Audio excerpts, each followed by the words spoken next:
Hi friends, ఎలా అంటే పేర్లు మారిపోతుంటాయి. మెటీరియల్ హ్యాండ్లర్ ఫిజికల్గా చేస్తే లేబరర్.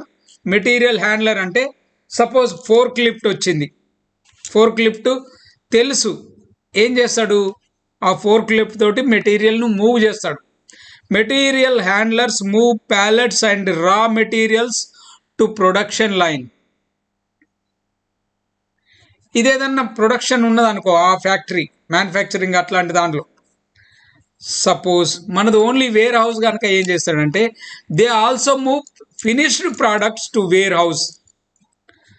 షిప్పింగ్ కంటైనర్స్, ఇప్పుడు కంటైనర్ వచ్చింది, షిప్పింగ్ చేయాలి, ఫోర్క్ లిఫ్ట్తో తీసుకుపోయి అక్కడ పెడతాడు ప్యాలెట్ పైన. Okay, material handlers also use packing machines, pack చేయడం యూజ్ చేస్తారు. Load filing machines and operate forklift and other motorised machines and vehicles within a warehouse.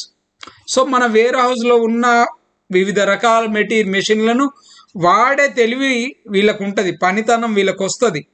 So అలా మల్టీ పని టాస్కింగ్ చేసే వాళ్ళను material హ్యాండ్లర్గా తీసుకుంటారు.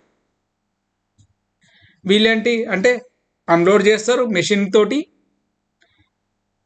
Loading చేస్తారు and shifting చేస్తారు from one place to other place. ఓకేనా, వీళ్ళను material handlers అంటారు.